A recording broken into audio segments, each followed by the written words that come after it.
ଦଶମ ଶ୍ରେଣୀର ସମସ୍ତ ଭାଇ ଭଉଣୀକୁ ସୁସ୍ୱାଗତ ଏବଂ ଆନ୍ତରିକ ଅଭିନନ୍ଦନ। ସାହିତ୍ୟ ସତରେ ପିଲେ ବହୁତ କିଛି ଜ୍ଞାନ ପ୍ରଦାନ କରିଥାଏ। ଆମର ଗଙ୍ଗାଧର ମେହେରଙ୍କର କଥାଟି ମନେ ଅଛି ନା?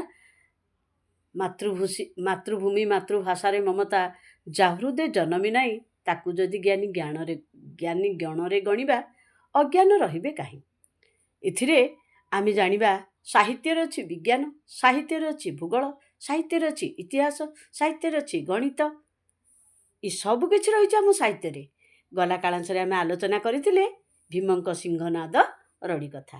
ତ ତୁମକୁ ଟିକେ ମୁଁ ପ୍ରଶ୍ନ ପଚାରିବି, ତାପରେ ଆମେ ପ୍ରସଙ୍ଗକୁ ଆସିବା। ତ ପ୍ରଥମ ପ୍ରଶ୍ନ ହେଲା, ସହଦେବ କିଏ? ସହଦେବ ବିଶ୍ୱନାଥଙ୍କୁ କ'ଣ ମାଗିବା କଥା କହିଥିଲେ? ମନେ ମନେ ପ୍ରଶ୍ନ ଉତ୍ତର ଦେଇ ଦେଉଥିବେ ହେଲା। ଯେହେତୁ ମୁଁ ତୁମମାନଠୁ ବହୁତ ଦୂରରେ ଅଛି ନା, ତୁମଠୁ ପ୍ରଶ୍ନ ପାଖକୁ ଗଲେ ଉତ୍ତରଟା ଭଲସେ ଆଉଥରେ ଆଦାୟ କରିବି। ତୃତୀୟ ପ୍ରଶ୍ନ ହେଲା, ଭୀମ ଧ୍ୟାନମଗ୍ନ ହୋଇ କାହାକୁ ଚିନ୍ତା କଲେ ଓ କାହିଁକି? ଚତୁର୍ଥ ପ୍ରଶ୍ନ ହେଲା, ସିଂହନାଦଟି କ'ଣ? ଏ ଗୋଟିଏ ଜିନିଷ, ସିଂହନାଦଟି କ'ଣ, ଏ କଥା ମନକୁ ଆଣିବେ। ତ ତାହେଲେ ଆମେ ବୁଝିପାରିବା ଯେ ଭୀମଙ୍କ ସିଂହନାଦ ରଡ଼ିଟି କ'ଣ। ତ ଗତ କାଳାଂଶରେ ଆମେ ଶାରଳା ଦାସଙ୍କର ଦାଣ୍ଡି ବୃତ୍ତରେ କବିତାଟିକୁ ଆବୃତ୍ତି କରିଥିଲେ। ତ ଏବେ ମଧ୍ୟ ଟିକେ ଆଉଥରେ ଆବୃତ୍ତି କରିବା, କାରଣ ଆମର ଦୀର୍ଘ ପ୍ରଶ୍ନର ଉତ୍ତର ଯେଉଁଠି ଭାବ ନଥାଏ ସେଠି ବର୍ଣ୍ଣନା ନଥାଏ, ଅନ୍ତରକୁ ଛୁଏଁନି, ମର୍ମଭେଦୀ ହୁଏନି।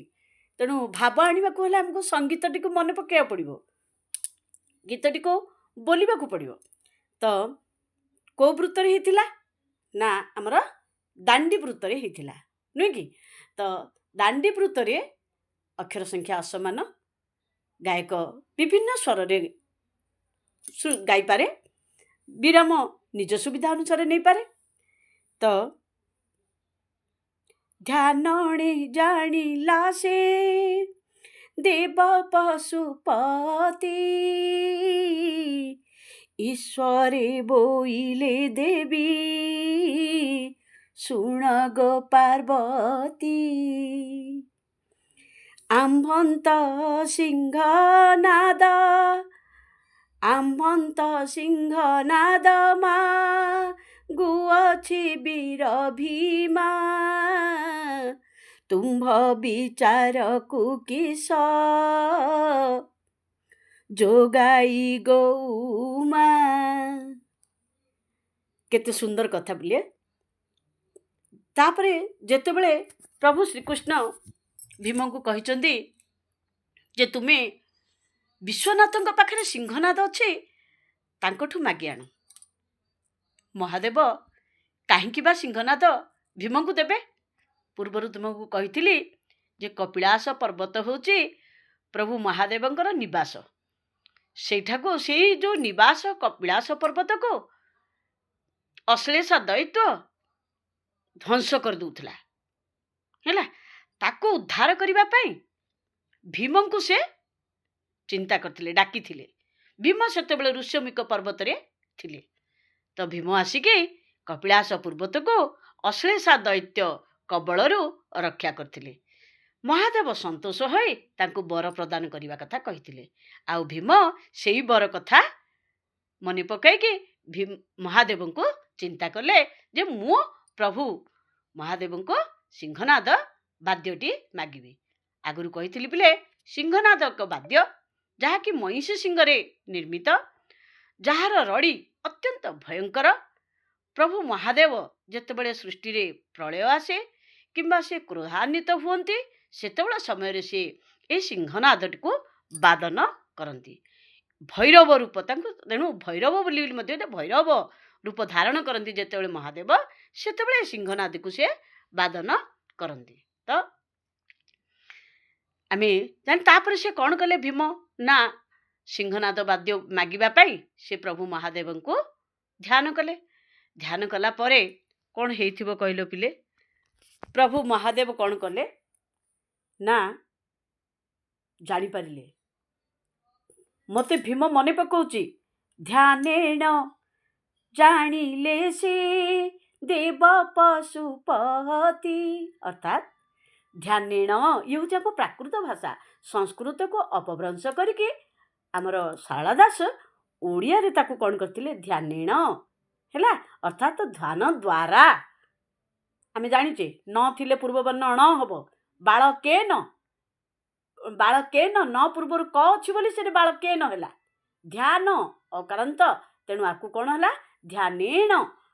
ଅର୍ଥାତ୍ ଣ ଥିବ, ନ ନାସିକ୍ୟ ବର୍ଣ୍ଣ ଯଦି ଣ ପୂର୍ବବର୍ଣ୍ଣ ଥିବ ତାହେଲେ ଧ୍ୟାନେ ଣ ହେଇଯିବ କେ ନ ବଦଳରେ। ତେଣୁ ଏଠି ଧ୍ୟାନେଣ ମାନେ ଧ୍ୟାନ ଦ୍ୱାରା ଜାଣିଲେ ସେ ଦେବ ପଶୁପତି। ଅର୍ଥାତ୍ ଧ୍ୟାନ ଯେତେବେଳେ ସିଏ ଭୀମ ଯେତେବେଳେ କଲେ, ମହାଦେବ ପଶୁପତି ହେଉଛି ଆଉ ଗୋଟିଏ ମହାଦେବଙ୍କର ନାମ। ପ୍ରତିଶବ୍ଦ ଆସିବ ପିଲାମାନେ। ମହାଦେବଙ୍କର ସବୁ ଯେତେ ସବୁ ପ୍ରତିଶବ୍ଦ ଗୁଡ଼ାକ ଏ ପଦ୍ୟରେ ବ୍ୟବହାର ହେଇଛି, ବିଶ୍ୱନାଥ, ପଶୁପତି, ଏଗୁଡ଼ା ସବୁ ମନେ ରଖୁଥିବ ହେଲା। ତ ପଶୁପତି ଜାଣିପାରିଲେ ଯେ ମୋତେ ଭୀମ ଧ୍ୟାନ ଦ୍ୱାରା ଜାଣିପାରିଲେ ଯେ ମୋତେ ଭୀମ ମନେ ପକାଉଛି। ଈଶ୍ୱରେ ବୋଇଲେ ଦେବୀ ଶୁଣ ଗୋ ପାର୍ବତୀ। ଜାଣି ସାରିଲା ପରେ ଆମ ତମ ଘରେ ସାଧାରଣ କଥାଟିଏ କିଛି ଯଦି ରହେ, ସ୍ୱାମୀ ସ୍ତ୍ରୀ ପ୍ରଥମେ ନିଷ୍ପତ୍ତି ନିଅନ୍ତି, ତାପରେ ନିଜର ନିଷ୍ପତ୍ତି ଚୂଡ଼ାନ୍ତ ଯେଉଁ ଆମର ସିଦ୍ଧାନ୍ତ କିଛି ହୁଏ। ସେମିତି ଈଶ୍ୱର କ'ଣ କହିଲେ ନା ପାର୍ବତୀଙ୍କୁ ପଚାରିଲେ, ବୁଝିଲେ। ଈଶ୍ୱର କହିଲେ, ଦେବୀ ହେ ପାର୍ବତୀ ଶୁଣ, ଆମ୍ଭନ୍ତ ସିଂହନାଦ ମାଗୁଅଛି ବୀର ଭୀମା। ଅର୍ଥାତ୍ ଆମର ଯେଉଁ ସିଂହନାଦ ବାଦ୍ୟଟି ଅଛି ତାକୁ ବୀର ଭୀମ ମାଗୁଅଛି ହେଲା। ତୁମ୍ଭ ବିଚାରକୁ କେଶ ଯୋଗାଇ ଗୋ ଉମା। ତମ ବିଚାରକୁ କ'ଣ ଆସୁଛି?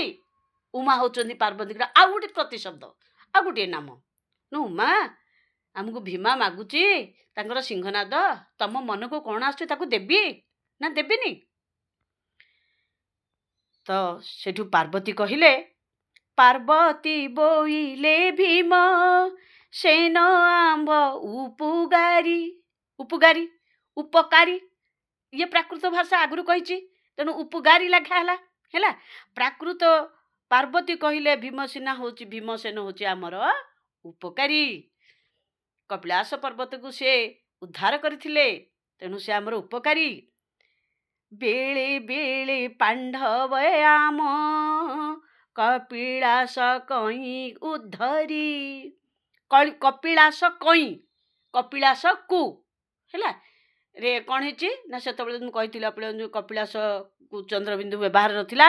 ଅଂଶୁମାନର ଅର୍ଥାତ୍ କପିଳେନ୍ଦ୍ର ଦେବଙ୍କ ସମୟରେ ଚନ୍ଦ୍ରବିନ୍ଦୁର ବ୍ୟବହାର ହୋଇନଥିଲା, ତେଣୁ ଏଠି ଅଂଶୁମାନ ବ୍ୟବହାର ହେଇଛି। କପିଳାସ ପର୍ବତକୁ ସେ ସମୟରେ ପାଣ୍ଡବମାନେ ଆମର ଉଦ୍ଧାର କରିଥିଲେ, ବୁଝିଲା।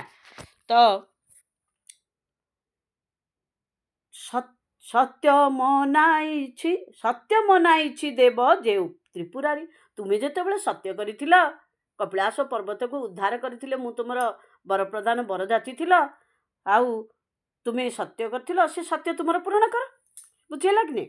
ତ ସତ୍ୟ ମନା ଇଚ୍ଛେଇ ଦେବ ଯେ ତ୍ରିପୁରାରୀ, ତୁମେ ସତ୍ୟ କରିଥିଲ, ତେଣୁ ତୁମେ ତାଙ୍କର ଇଚ୍ଛା ପୂରଣ କରିବ।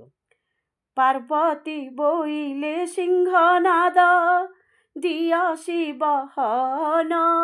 ପାର୍ବତୀ କହିଲେ ସିଂହନାଦକୁ ଆଣ ଏବଂ ତାଙ୍କର ସିଂହନାଦ ତାଙ୍କୁ ଦେଇଦିଅ, ପ୍ରଦାନ କର ଭୀମଙ୍କୁ। ପାଣ୍ଡବଙ୍କ ହେତୁ ତୁମ୍ଭେ ବ୍ରତୀ ଅଛ ତ୍ରିଲୋଚନ। ପାଣ୍ଡବଙ୍କ ପାଇଁ ପାଣ୍ଡବଙ୍କ କାରଣରୁ ତୁମେ ବ୍ରତୀ ଅଛ। ବ୍ରତୀ ଅଛ ବୋଲେ କ'ଣ? ବର୍ତ୍ତୀ ଅଛ, ମୁକ୍ତି ପାଇଅଛ, ନିସ୍ତାର ପାଇଲ, ମୁକ୍ତି ପାଇଲ, ବର୍ତ୍ତୀ ଅଛ। ତୁମେ ତାଙ୍କ କବଳରୁ ବର୍ତ୍ତିଗଲ ବୋଲେ କ'ଣ? ବଞ୍ଚିଗଲ, ବର୍ତ୍ତିଗଲ, ବୁଝିଗଲା ନା। ତ ସେ ଅର୍ଥରେ ପାଣ୍ଡବଙ୍କ କାରଣରୁ ତୁମେ ବଞ୍ଚିଗଲ ବା ତୁମେ ମୁକ୍ତି ପାଇଗଲ, ହେ ତ୍ରିଲୋଚନ, ହେ ମହାଦେବ, ତେଣୁ ତୁମେ ଭୀମଙ୍କୁ ସିଂହନାଦ ବାଦ୍ୟଟିକୁ ଦେଇଦିଅ। ସଙ୍କଟ କାଳେ ତୁମନ୍ତ ଉଦ୍ଧାରନ୍ତି ପୁଣ ଦିଅସି ସିଂହନାଦ ପ୍ରସନ୍ନ ବଦନେଣ।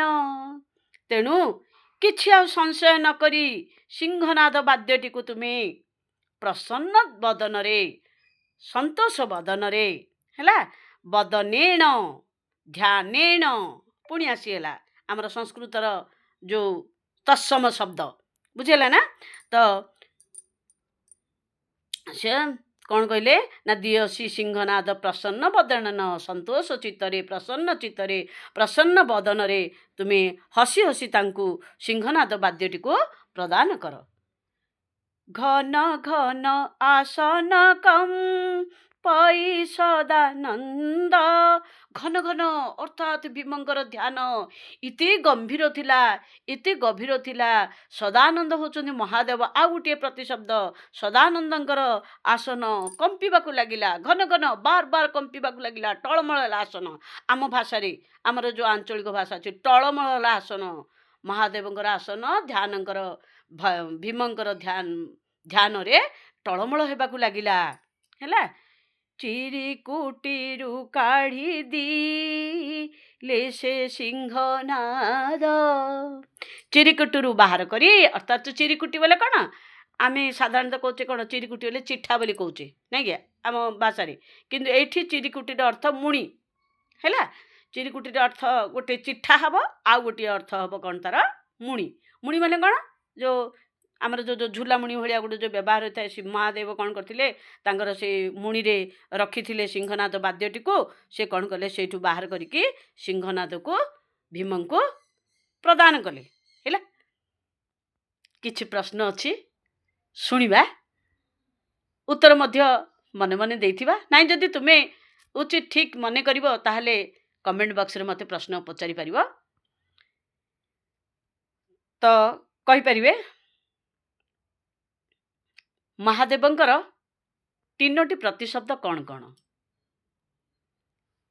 ସେମିତି ପାର୍ବତୀଙ୍କୁ ମହାଦେବ କେଉଁ ନାମରେ ସମ୍ବୋଧନ କରିଛନ୍ତି ଆଉ କେଉଁ ନାମରେ ସମ୍ବୋଧନ କରିଛନ୍ତି ପାର୍ବତୀଙ୍କୁ? ସିଂହନାଦ ଦେବା କଥା ପ୍ରଭୁ ମହାଦେବ କାହାକୁ ପଚାରି ନିଷ୍ପତ୍ତି ନେଲେ? ଭୀମଙ୍କୁ ସିଂହନାଦ ବାଦ୍ୟଟି ମହାଦେବ କାହିଁକି ଦେବେ ବୋଲି ଚିନ୍ତା କଲେ? କପିଳାସ ପର୍ବତକୁ କିଏ ଉଦ୍ଧାର କରିଥିଲେ? କପିଳାସ ପର୍ବତ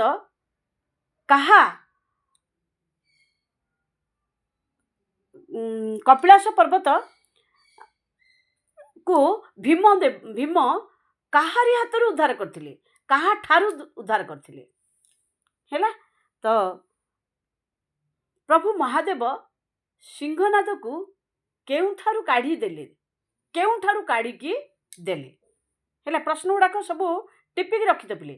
ବାର ବାର ଶୁଣିବ ମୋ ପ୍ରଶ୍ନ ଗୁଡ଼ିକ ତାକୁ ଟିପିକି ଉତ୍ତର ଲେଖିବ ଏବଂ ମୋତେ ଛାଡ଼ିଦେବ ଫଟୋ ଉଠେଇକି ହ୍ୱାଟ୍ସଆପ୍ରେ ଛାଡ଼ କିମ୍ବା ତୁମେ ମୋତେ ଫୋନ୍ କରିକି ମଧ୍ୟ କହିପାରିବ। ତୁମମାନଙ୍କୁ ଦୂରରେ ରଖି ତୁମମାନଠୁ ଦୂରରେ ରହିକି ମୋତେ ବି କିଛି ଭଲ ଲାଗୁନି ପିଲାମାନେ।